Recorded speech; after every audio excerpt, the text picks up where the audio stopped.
Welcome to Module 8 of Participatory Fluency, where we talk about experiences.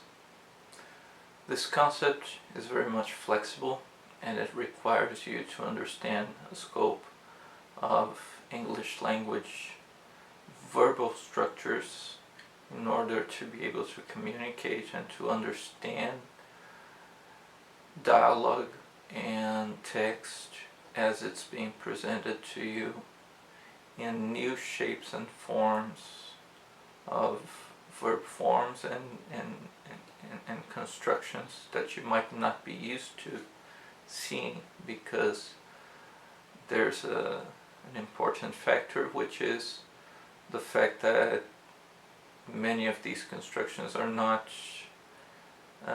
built for the Portuguese language or any other language, and they are for English.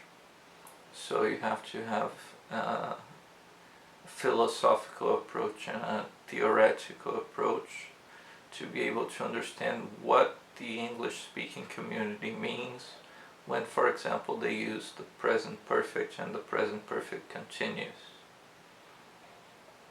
To situate ourselves, we're going to talk about some different kinds of experiences. Think, for example, of a job interview, think, for example, of a travel situation, and think, for example, of a bad situation you faced.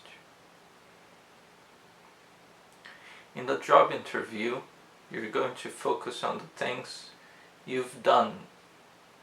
In this construction, you're using the verb with the subject I and the verb have plus another verb in the past participle, which is very important to remember because it's different from the simple past. It's a special verb category which you can commonly find on tables and things that group up the kinds of things that we need to memorize when we're learning English, and we need to constantly practice on them. So you can say a lot of things about your work history. You can say, if it's current, and this is an important distinction to make, I've been working in the educational field for over 10 years. I've been working in the engineering field for over 20 years. I've been working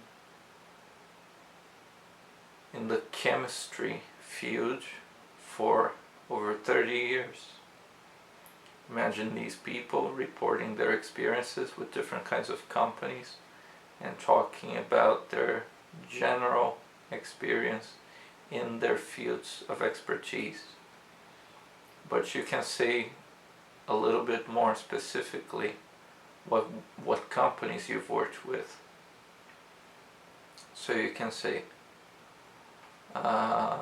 if you're thinking about, for example, education companies, you can think about some of the most prominent English schools, and I'm going to quote personal examples here.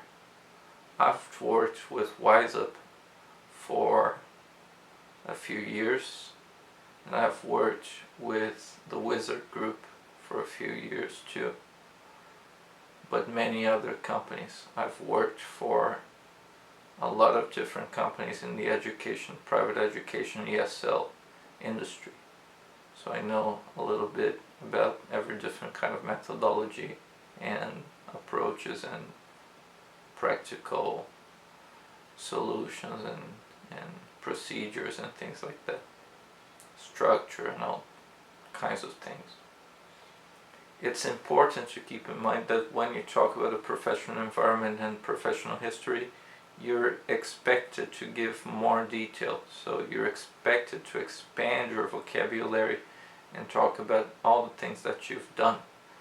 If you have had a LinkedIn experience, you know that you should list the things that you've contributed with in the time where you were in the company. This makes you a better, makes your profile look better and makes you a more interesting person on the network, because people know exactly what you've done and what your accomplishments are or have been. Notice that I'm using have been. So my accomplishments have been pushing a smaller network of people and students into a multiple hundred students coordinated group. So if you say something like this, you're talking about something that is your achievement. In this case, it's something about my personal experience, but you can use this and frame your experience to talk about your achievements. I've produced a lot of legal documents and reached the final deals with the aid of the legal procedures that we have to take care of. I was responsible. This is one of the main words when you talk about job experiences. I was responsible for delivering the quality control for this industry, and it was very challenging, but I learned a lot with my peers, and we grew, and we had a satisfaction score of this and that. So there are many ways to talk about your profession. There are many styles of interviews, so this varies a lot, but the important thing is to remember that when you're talking about your job experience, you should say, I have been working with this company, or I have worked with this company. So here we have two examples: past, present perfect, and present perfect continuous. One gives emphasis to a past experience. One gives emphasis to a continuing experience, which happened for the first time in the past but continued. You're giving emphasis to the process. One is about experience and one is about the process. The process is described in the following example. I've been teaching English for 13 years. This is part of my experience, and this is an example that you may find other people using. I've been making content since I was a teenager. That can be something that people say nowadays. I've been working with marketing since I graduated from college, working with brands and working with marketing, advertising on platforms, and using systems to be able to target the audience in effective ways. You can get some help with the elaboration of your presentation in terms of your professional life, and it's important to keep in mind that vocabulary is important here, but it shouldn't be a problem if you keep in mind that this grammatical norm should be applied. I have done this, I have been doing this. To quote a daily life example, I've never been to the gym. This refers to my experience. I have never done this in my life. I've never been to the gym. This is real, by the way. But if I start going to the gym, I can say, I've been going to the gym now.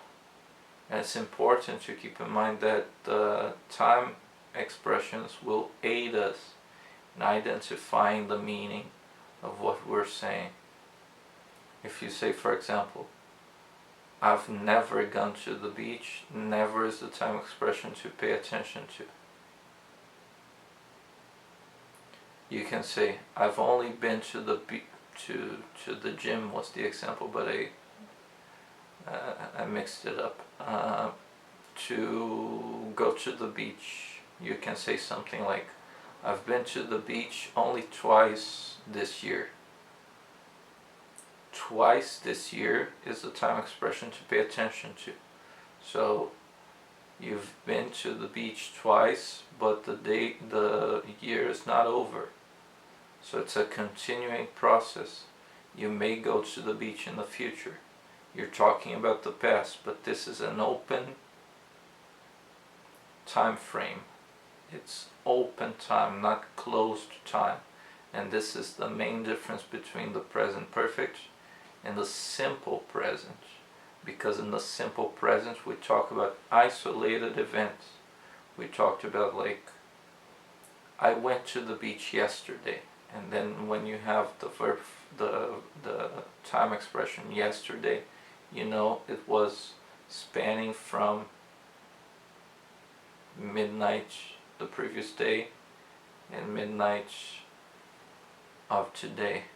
So there's a time span that is fixed and that is isolated, that is completely in the past now. It's not ongoing. It's something that's in the past, isolated. If you say, I've been going to the beach several times, this means that you went to the beach once, twice, and you're planning on going to the beach more times probably.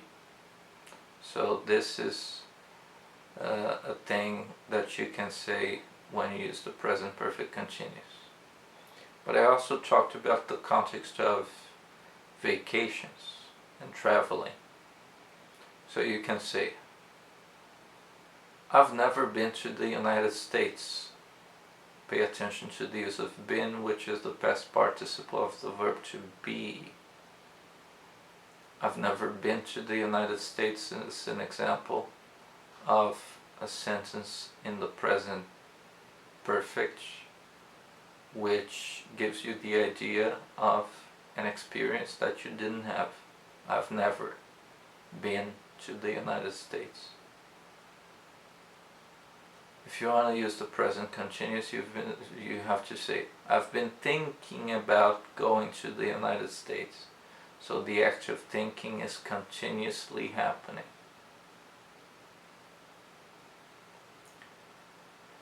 And if you think about experiences that you've had, you can say, I've never had a tough conversation with my boss. I tend to be very friendly.